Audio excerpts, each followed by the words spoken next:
They said my boyfriend shouldn't come to Christmas dinner because people might ask questions. He uses a wheelchair. I stayed home with him.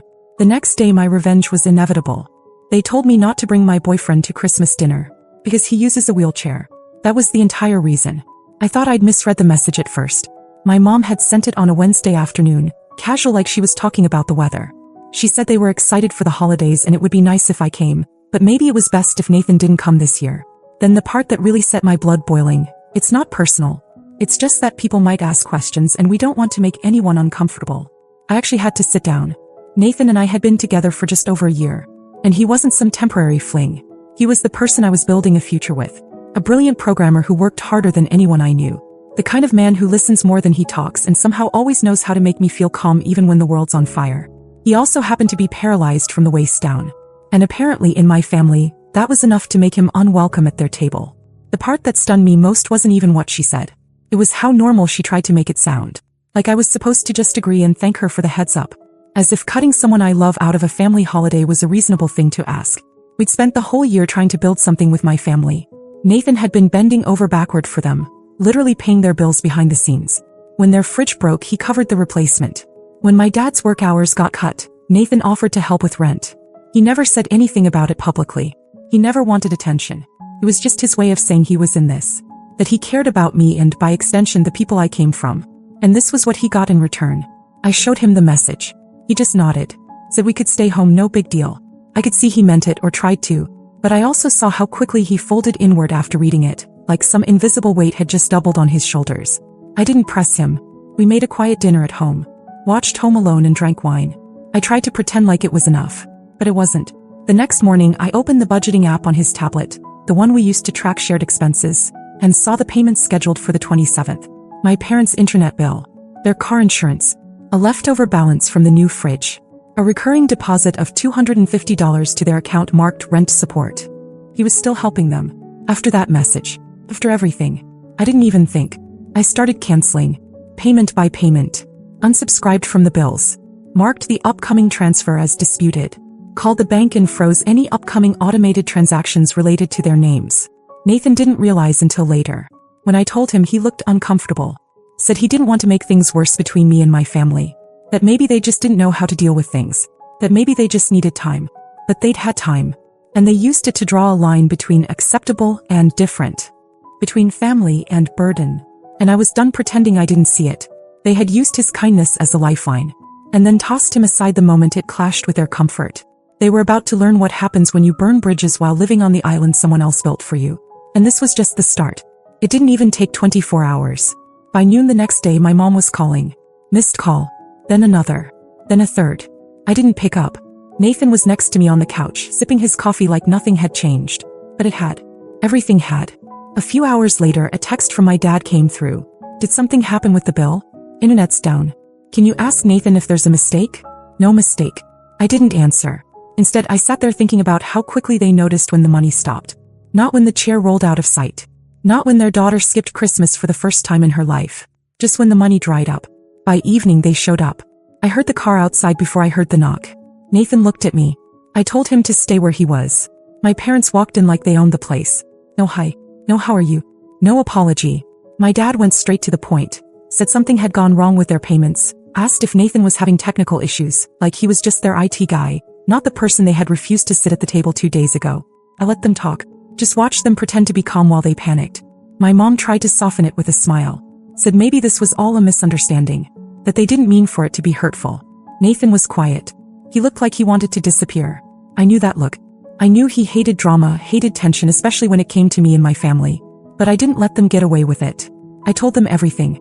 That I'd seen the payments, that I'd stopped them. That they had no right to ask for help from someone they couldn't even acknowledge as family. My mom's expression changed fast. My dad asked if I was being serious. I told them to leave. I didn't yell. I didn't explain twice. They left angry, confused, maybe for the first time realizing that I wasn't going to play along anymore. Nathan looked at me afterward and said he didn't want to be the reason I lost my parents. I told him he wasn't. They had made that choice on their own the moment they decided to treat him like a liability. But I wasn't done. Not even close. That night I called my cousin Dylan. Told him everything. Danielle too. They were shocked, not just by the money part but by how far my parents had gone. They told me they always liked Nathan. Always respected him. Said I was doing the right thing. Then Dylan said something that stuck. They didn't just insult him. They used him. That's fraud, Scarlett. If the money was given under the idea of being part of the family, that's manipulation. He wasn't wrong. It hadn't started as revenge. But it was going to end like it. Because there was one more thing they didn't know. Nathan had written the $5,000 they'd taken as a formal gift in a message. But there was no signed document. No legal agreement. And I had every right to challenge it. So I made one more call that night. To a lawyer. And things were about to get very real. The lawyer's name was Victoria, a friend of Danielle's who specialized in civil disputes and small claims. I told her everything. The gifts, the payments, the exclusion, the sudden panic when the support stopped. He didn't hesitate. If the money was given without a signed agreement and under personal misrepresentation, we can go after it. $5,000 is small in the grand scheme, but the principle matters here. It wasn't about ruining them. I just wanted the line drawn. Permanently. The letter went out on New Year's Eve. Happy holidays. A formal demand for repayment of the $5,000 Nathan had transferred over the year, citing manipulation, emotional distress, and abuse of goodwill. A full explanation of the situation. And a warning. Pay up or we take it to court. They didn't respond. Not at first. But word got out fast. Chris called me 2 days into January. He was furious. Not at me, at them. He'd had no idea Nathan was helping our parents. No one did really. My cousins were stunned. Everyone knew our parents could be selfish, but this was a new level. People started picking sides, but the sides weren't split. Everyone, except for the two of them, stood with us. On the 6th day my parents finally called. First it was my mom crying, trying to act like she couldn't believe I'd do this to family. Then my dad threatening to get a lawyer too. So I handed the phone to Nathan. I didn't know what he'd say. I'd never seen him like that before. Calm, collected, completely done. He told them they'd taken from him in every way. His time, his trust, his money, and then treated him like he was embarrassing. He said the lawsuit wasn't about the money, it was about principle. He didn't raise his voice. He didn't explain himself twice. When he hung up, he looked a little shaken. But more than that, he looked free. I kissed him on the cheek and said this was just the beginning of us doing things our way. A few weeks later they tried to fight it in court. Claimed it was a gift. But Victoria was thorough. She brought up the texts, the Christmas exclusion, the sudden disappearance of payments. She showed the court how their entire relationship with Nathan was transactional. Until they got what they wanted and discarded him. We won. The judge ordered them to return the full $5,000. They were stunned. I think it broke something in them, not the money but the idea that we didn't need them anymore. That we'd actually drawn the line and defended it. Nathan cried in the car. Quietly. Just a few tears. Then he laughed. He said he never imagined someone would fight for him like that. I told him that's what love looks like. That's what real family does. And from that day forward my parents were out of our lives. Not a break. Not a timeout. But everyone else, stronger than ever. Cousins, friends, even neighbors reached out to say they were proud of us. That they respected us more now. That Nathan was and always had been part of this family. Turns out the only people who didn't see it were the ones who didn't deserve to. It's strange how fast everything changed after the court ruling.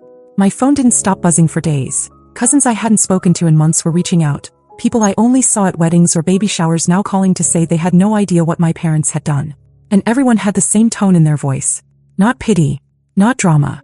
Respect. Danielle and Dylan invited us over for dinner 2 days after the ruling. When we got there it wasn't just them. Chris showed up too along with his girlfriend. And their little gathering turned into something I hadn't expected. A family dinner. One where Nathan was the center of it.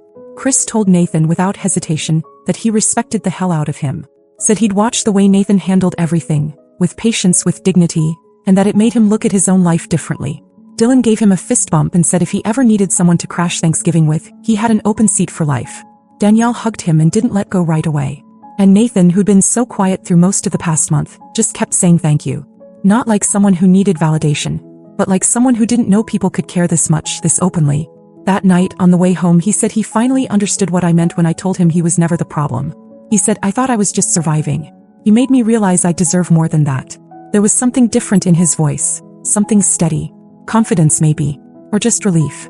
We started hearing less and less from my parents after the case. I think losing in court embarrassed them more than anything else. I heard through Chris that they told a few people the lawsuit was just about money, and that I had always been dramatic. But it didn't matter anymore. No one believed them. Not after everything.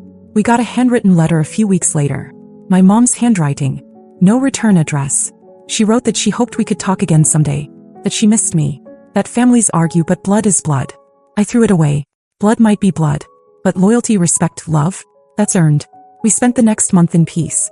No texts. No tension. Just us finally in a space where everything felt safe. I watched Nathan work on a new app idea, something for accessibility in gaming, and he was lit up in a way I hadn't seen before. Like something had unblocked in him. The people who mattered stayed close. My family, the real kind, Danielle, Dylan, Chris, they made space for him. For us. And slowly, Nathan stopped holding his breath around people. He stopped waiting for the door to close again. And I realized something too. Sometimes revenge isn't fire and fury. Sometimes it's a courtroom. Sometimes it's silence. Sometimes it's letting people feel what absence really means. And sometimes, the sweetest revenge is just walking away and watching them realize you never needed them to begin with. Mid-February, I got a call from an unknown number. I almost didn't answer. But something told me to pick up. It was my mom. She was calling from a different phone, probably assuming I'd blocked her number. She asked if we could talk. Said it wouldn't take long. I told her she had 3 minutes. She got to the point quickly. My dad had been laid off. Money was tight again. She didn't ask outright, but it was clear what she was getting at. She was testing the waters, seeing if I'd softened. Maybe somehow we'd pretend none of it happened and Nathan would step back in like he always used to.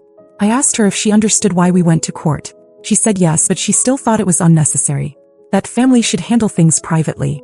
That we blew it out of proportion. That was all I needed to hear. I told her there wouldn't be another second chance. That she'd shown us exactly who she was. That Nathan wasn't her backup plan, her silent ATM, her ghost son-in-law she could hide from view when it didn't suit her image. He was my partner. My future. And they were no longer part of either. She said something about love, about forgiveness. I hung up. That same week, Nathan launched the beta for his new project. A platform for accessible gaming reviews, designed entirely by disabled gamers and developers. He called it Level Ground. It took off faster than either of us expected.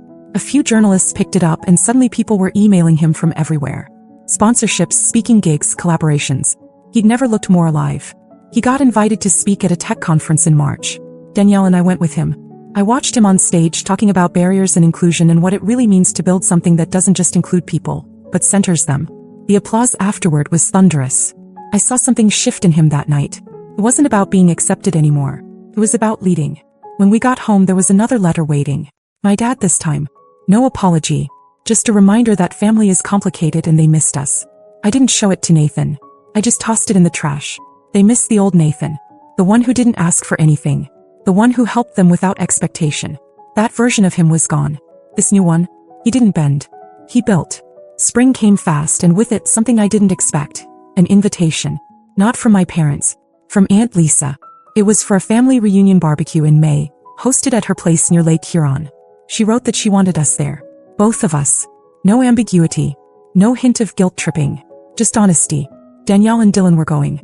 Chris too. And I guess word had traveled about what happened, because the invite had a handwritten note at the bottom. Tell Nathan we'd be honored to have him. I stared at it for a while. Nathan was hesitant. I could tell. Even after everything, the idea of walking into a crowd of people who shared blood with the ones who hurt him still made him pause. But in the end he agreed. We went. The moment we walked into the backyard, something weird happened. People clapped.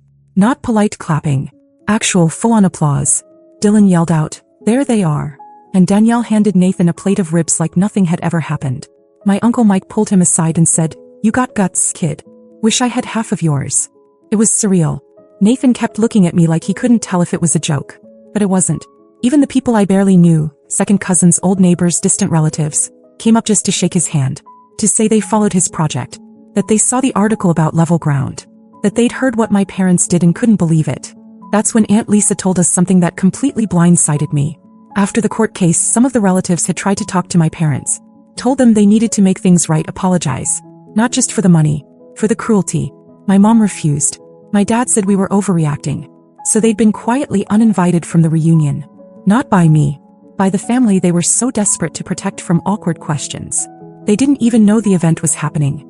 We stayed till midnight. Nathan got pulled into a game of cornhole with Chris and Dylan. He laughed more in one night than I'd seen him laugh in months. Danielle whispered to me while we watched him, said she always knew he was something special. On the drive home, Nathan was quiet. Then he turned and said something that stopped me cold. "I want to propose to you. Not today, but soon.